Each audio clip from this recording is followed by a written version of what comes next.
Our next guest is another very funny person and the author of one of this year's most delightful books about devastating childhood experiences. His best-selling memoir is Joyful Recollections of Trauma. Please welcome Paul Scheer.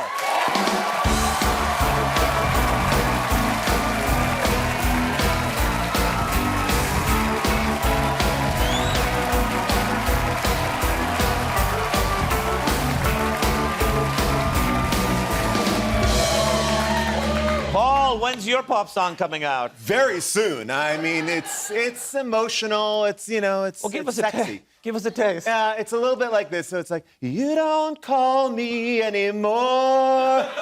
And when you do, you're asking me for money. That is very moving. We've known each other a very long time. Yes. I knew you before. You were a best-selling author, Paul. Oh, wow, How cool is that? I got on the New York Times bestseller list. Hell yeah. Yeah, you did.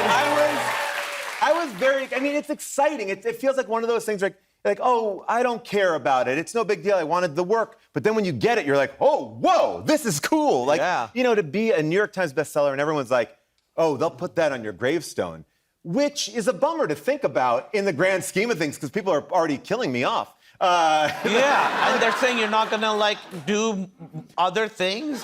Opener for Taylor Swift, father of two, and New York Times bestseller. Yeah. But it was kind of crazy because there was a few hours before I could, like, announce that I was a New York Times bestseller. But you knew? I knew. I was told, and they said, all right, at 6 o'clock tonight, it will go live on the website, but you have to keep it quiet. Who tells you, like, Statue of Liberty called you? What happened? Yes. Statue of Liberty called me up. Weird voice. Yeah. Hi, it's me. I gotta be quick because I gotta hold up this torch again. Anyway. And so they tell me, and I was like, oh, I'm alone in a hotel room because I'm on tour with the book.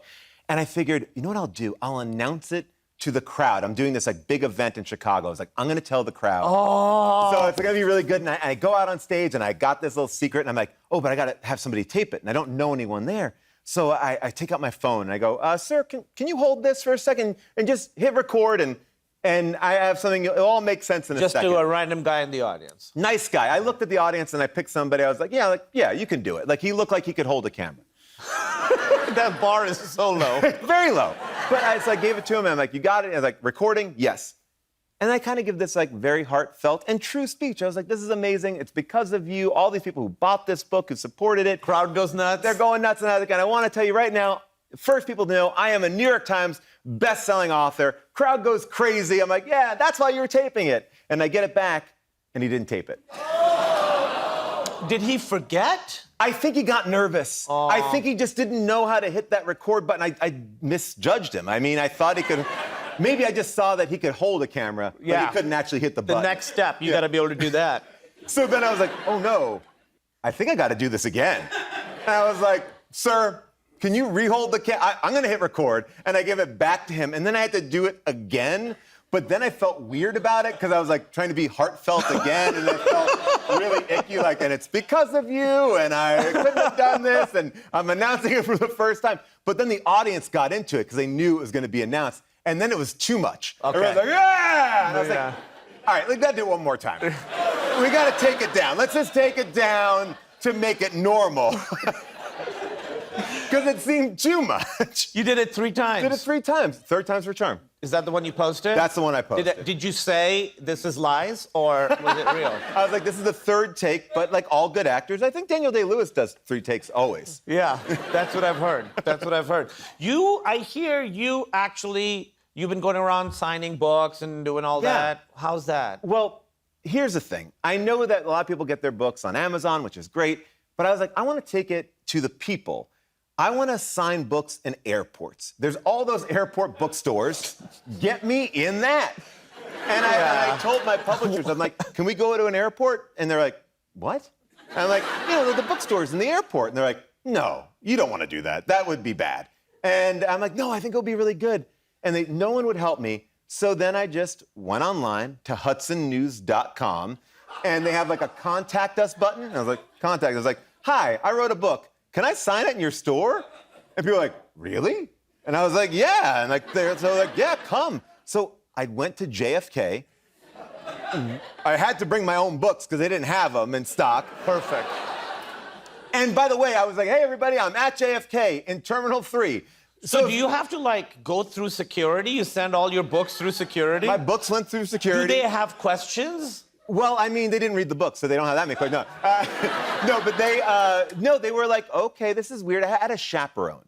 A chaperone accompanied me throughout the airport. When I went to the bathroom, they stood outside the door, very official. Sure. But then they set me up in JFK, but you could only come to the book signing if you had a ticket. Of course. Some people flew in from Canada just to come down to JFK to meet me at the bookstore. How cool is that? That was amazing.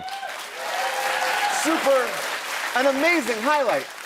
But that was like just one or two people. And then there was a lot of time of me just sitting awkwardly in the front of an airport bookstore.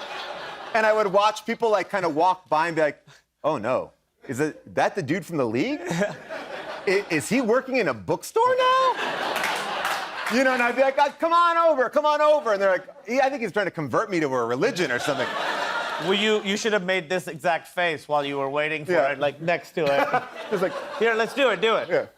Like, Oh my God, look at that. Imagine seeing that at the airport. when I signed in LAX, they actually put candy. You did more than one airport? Oh, I wanted to go every airport. I only got 2 people to say yes to it. In LAX, they put candy. I don't want to say this. You and Nikki are wasting your lives. No, what it is I have 2 sons that get up at 6 a.m. This is easy. Like, my day has started. I've already done more by 10 a.m. than most people do all day. You know? Yeah. Okay, so you go to LAX. I go to LAX, they put a little bowl of candy in front of me, to bring people in.